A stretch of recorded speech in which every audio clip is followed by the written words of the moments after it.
roses. Give them flowers while they still give like roses. Everything black. Everything black.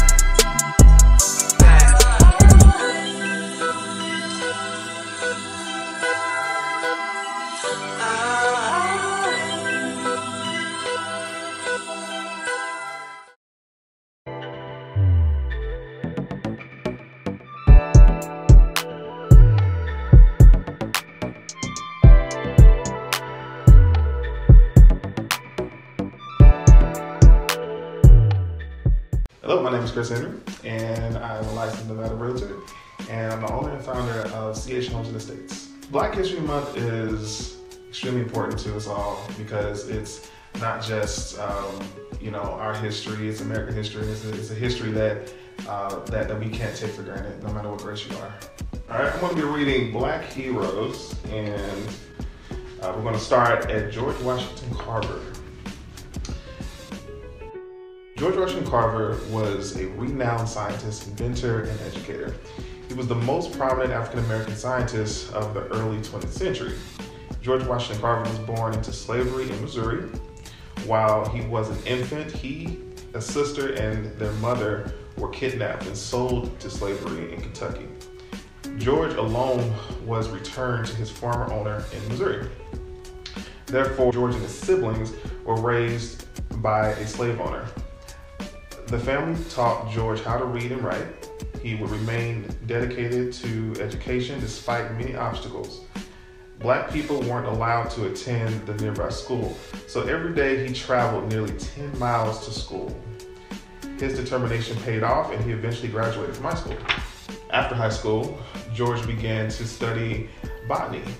He was the first Black student at Iowa Agricultural College, now called Iowa State University.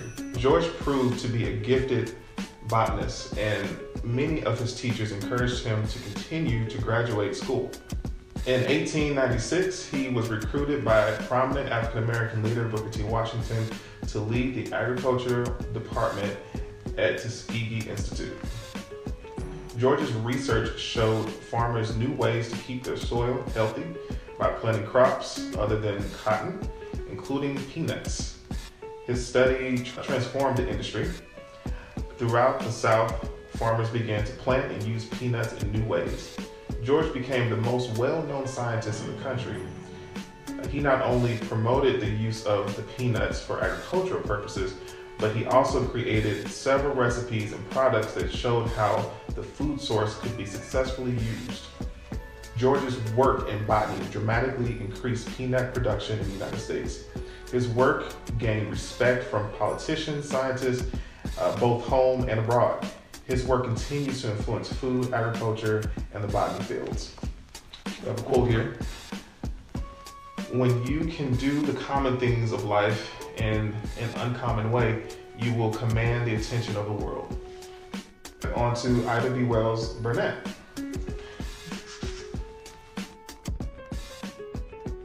Ida B. Wells Burnett was an investigative journalist and activist. Her newspaper stories about lynchings in the South made her a civil rights pioneer. Ida B. Wells Burnett was born in Holly Springs, Mississippi in 1862. She was born into slavery, but was freed when President Abraham Lincoln issued the Emancipation Proclamation in 1863, ending slavery in the United States. Ida's parents taught her the importance of education. She attended Rush College, which still exists today. Ida's education was cut short when her parents and one of her siblings died in a yellow fever epidemic, leaving Ida to care for her remaining siblings. She found a job as a teacher to make money, and after her brothers became carpentry apprentices, moved with her sisters to Memphis, Tennessee. In Tennessee, Ida wrote articles about injustice for her church newspapers. Her first story was about an importance of her own. A train company had forced her to leave the train because she was not sitting in the car reserved for Black customers. Even though Ida had bought a first-class ticket, when Ida refused to leave her seat, she was physically removed from the train. In 1884, she filed a lawsuit against the company and was awarded $500. She published an article about the experience in a newspaper under the name Lola. She was later given the title Lola, Princess of the Press. When one of Ida's friends was lynched, a type of murder that always targets black people, Ida began to research the acts of violence against black people in the South in order to educate others. She wrote powerful articles on the topic and boldly published her findings in local newspapers. Her work enraged many racists who burned her press and forced her out of Memphis. Ida continued with her mission despite these dangerous obstacles. In 1898, she visited the White House to meet President William McKinley to try to convince him to take action against lynchings. Ida B. Wells Burnett remains one of the most important leaders of the civil rights movement. Her activism was an inspiration to journalists who came after her. The very frequent inquiry made after my lectures by interested friends is, what can I do to help the cause? The answer always is, tell the world the facts. Awesome. So you read about a lot of important people. What is something that you learned or that you gleaned from the black women and men that you read about today?